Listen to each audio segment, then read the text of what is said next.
Well, hey everybody, it's Jameson Hapaninko here, and today I'm actually sitting down with Jan and Dee from RVWranglers.com. And you know what's interesting about this is that these guys are actually starting their journey into RV full-time living. And so, you know, I'm sure guys, you've had some challenges along the way that you found some really cool solutions to. And you know, I know that you guys have cracked the code to figuring out how to make an income, you know, working just a few hours a day.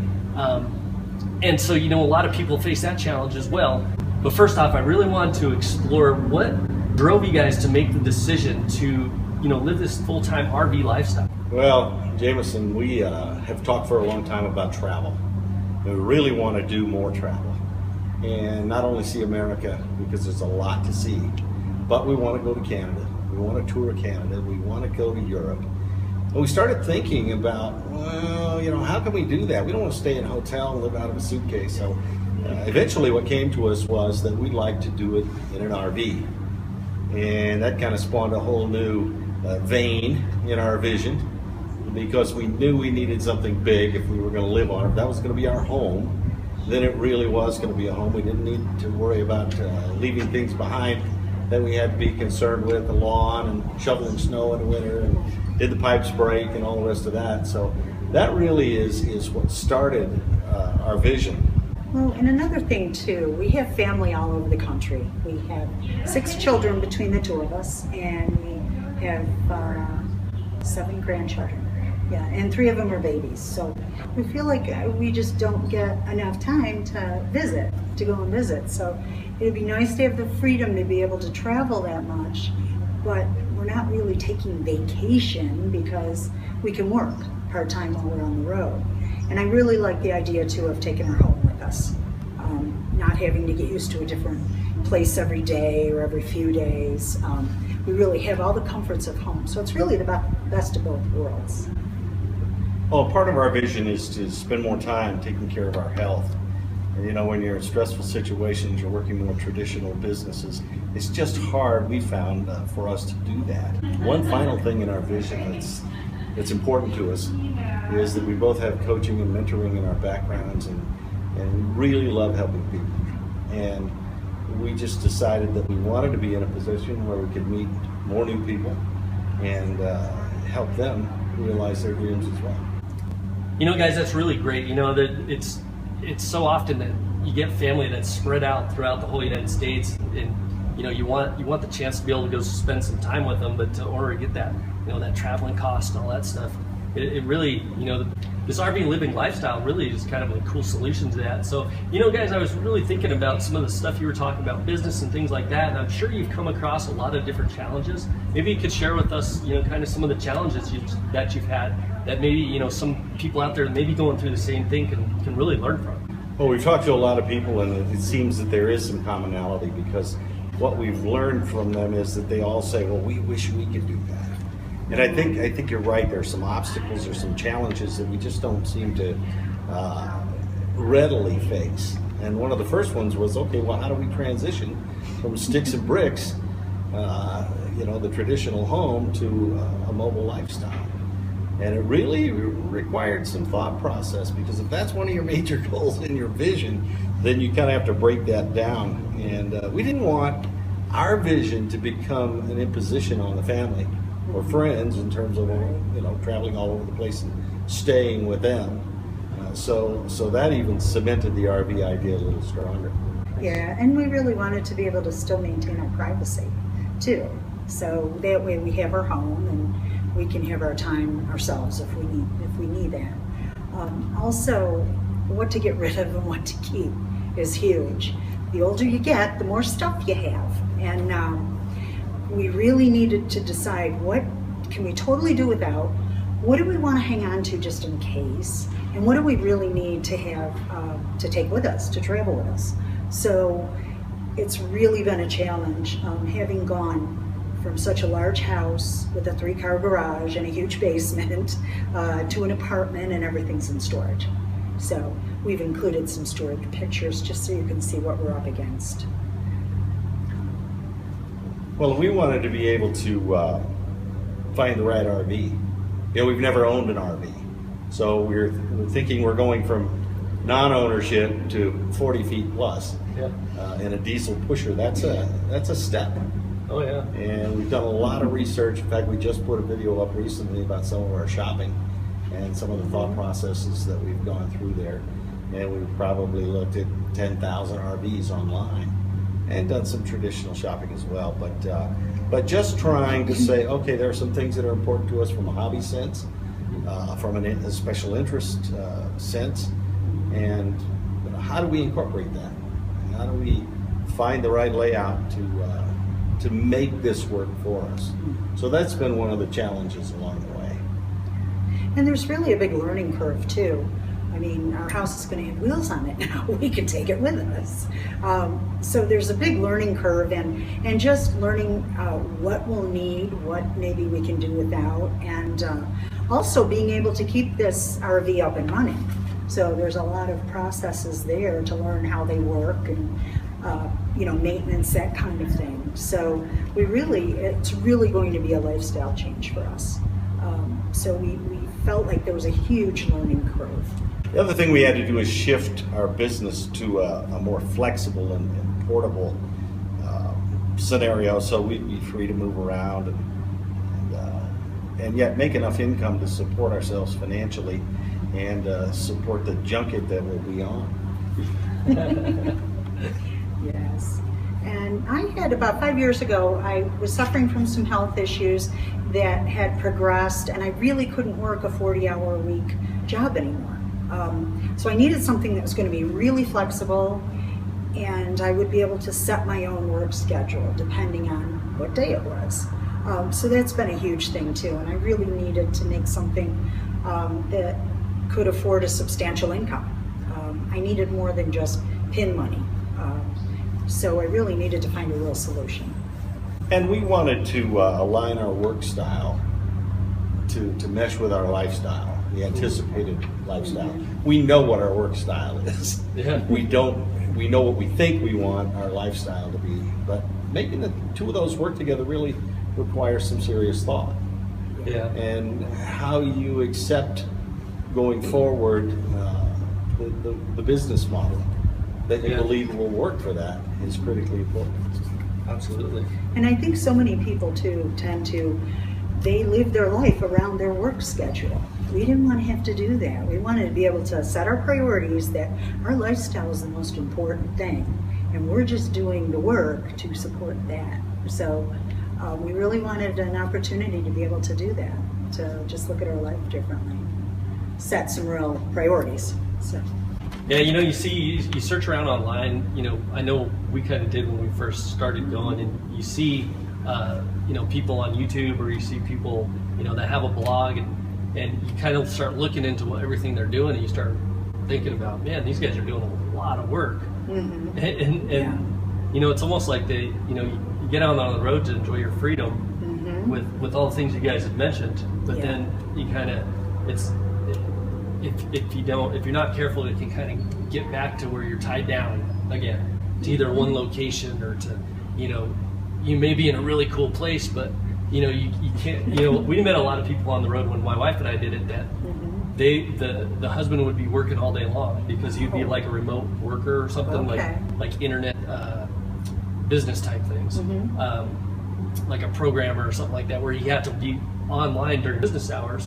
There's several people we met like that. And then during, so their only free time was in the evening, so they really couldn't get out and explore all the different things that were out there. So it's that's interesting you guys say that. Well, we looked into some options there and kind of drew some conclusions as we were developing some solutions along the way, that there were certain types of work that we just didn't want to do. We didn't want to trade being tied down in a traditional business in sticks and bricks for being tied down in an RV. When, like you say, we were out there, and we want to see everything there is to see, discover what that is. Absolutely. Well, that sounds really interesting, guys. You've got a lot of really cool things going on. So I'm sure our viewers would like to know, you speak about some of these challenges you've had and different things like that. And I'm sure they'd like to kind of find out what you've come up with, some of the solutions for those challenges, because I'm sure a lot of them are experiencing some of the same things as they're starting in the journey. So what are some of the solutions you've come up with to really take care of some of these challenges that you faced along the way? Well, I think one of the first things that's important to do is to develop the vision, put it on paper. You know, you can only eat the elephant one bite at a time. Absolutely. And I think when this is so big and it's such a life-changing step, it helped us to put that down on paper, and then we could kind of break it down into some goals. And the other thing that the vision statement did for us, and it was only a couple pages long, but it helped us stay focused on where we were going. It was the picture. You know, when you have that in place, you kind of begin to know what it is and recognize it when you see it. You know, are we making progress toward this picture? And so that helped us a little bit. We put together a dream board. It was kind of a bulletin board that we stuck things on, and that kind of brought it visually to the forefront. But the first concrete thing we had to do was move out of the house and into an apartment. Only along the way we filled up 2 10 by 30 storage units. Oh wow! And so we're in the process of doing some things to get rid of at least one of those. Awesome. Yeah, at least one.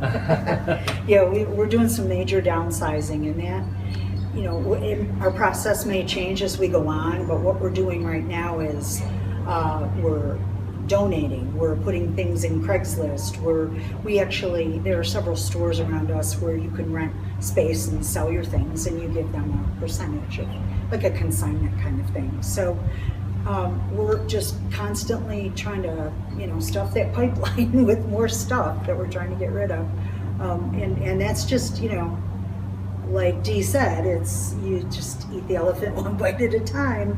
And if we make progress in a day, that's great. We don't get discouraged. Because you're always going to keep facing these little challenges that are going to pop up always, but you just got to keep your eyes on that farthest goal. So that's what we're trying to do. Well, we also realized that an RV the size we want is going to be a major investment. We're not trying to buy one that's new, but they're still expensive. Yeah. And so we started doing a lot of research. And I probably have a shelf that's 3 or 4 feet long, full of books that got read voraciously along the way. Yeah. But we spent some time on the forums. We started reading reviews. We started looking again at, you know, everything from power combinations to basement storage to you know, how much is it going to cost us to run this thing and to insure it, and what kind of clubs we could join. And that again was part of our learning curve, but also, you know, we want to make the right decision so that when we're out there, that's not something that we have to deal with constantly. We realize it's going to be like a house. It will need some maintenance and some things, but we want to make a good decision. So we got that underway. Yeah. And we put in place what we feel is a workable timetable. Of course, it may have to fluctuate depending on how far we get, but we felt like when we set it up in the first place that it was pretty workable. It was achievable, and we still have a little flexibility there too if we need to move things around a little bit. But we are really committed to following this schedule, aren't we? And we're making progress. We really are. Yeah. You know, that's what's fun. When you realize that the steps that you're taking are moving in the right direction. And one of those was really to shift our business interests to something that was more flexible. And we mentioned the fact that we you know, had operated more traditional businesses and been in, you know, working for other people in those kinds of businesses. But to say, okay, we needed essentially an income replacement plan. Interesting. Because if we're going to do more of our business, and we probably had somewhere between 70 and 80% of our traditional business now being conducted online, but if we're going to go full time, that really has to happen. And we have to have the connectivity to do that. But just shifting that business model and looking at some other options for what we want to do to make that happen, you know, has really turned out well. Awesome. Well, Jan and Dee, I'd really like to thank you guys for being here today, and I'd like to, you know, encourage anybody that's watching this video to, you know, go down in the description below this video, and we're going to have some links in there to their blog, so you guys can follow them along this exciting journey that they're taking. And you know, what's cool is you guys are being able to go from the beginning step by step. Yeah. And so they've got some really cool videos coming out. There's going to be some links to some videos down there. And, you know, I think, you know, we'll probably even put a link. You can probably put a link to some of the stuff that you're doing online that's making you an income without having to, you know, slave away, kind of missing out on the whole experience that you're trying to obtain, that you're obtaining in the first place. So, you know, I'd encourage everybody just to go down, you know, if you're watching this and follow these guys along their journey. And other than that, guys, you know, we hope this helps you along your goals for your RV living experience that you may be after. And if you have any questions as well, you know, feel free to leave some comments there, or go check them out on their blog. And, you know, at the end of the blog, you can always leave questions and comments and stuff like that, and interact, and, you know, get some good interaction there going, so you guys can learn so you can learn even more, and you might have some ideas that you may have for future content that you want to learn as they're going along their journey. So just feel free to comment, interact, and, you know, let's make this a great experience for everyone. So guys, we really appreciate you having here today. And we really appreciate the opportunity, Jameson. We're excited about what we're doing, and we're glad you wanted to share it with some other people. Yeah, and we really do want to encourage comments and ideas, because there's a lot of you out there that are a lot further along in this process than we are. So we really like some help, some ideas and help that we might need along the way. Well, awesome. Well, guys, we'll see you on the next video. Well, I hope you enjoyed this video interview with Jan and Dee from RVWranglers.com. Remember, in the description below this video, especially if you're watching it on YouTube, there's going to be links to their blog, their YouTube channel, and even the way they make money online. And then also, if you click right here, you can follow them on their YouTube channel as well. And as always, if you have any comments, questions, or even suggestions, just leave them in the comments below.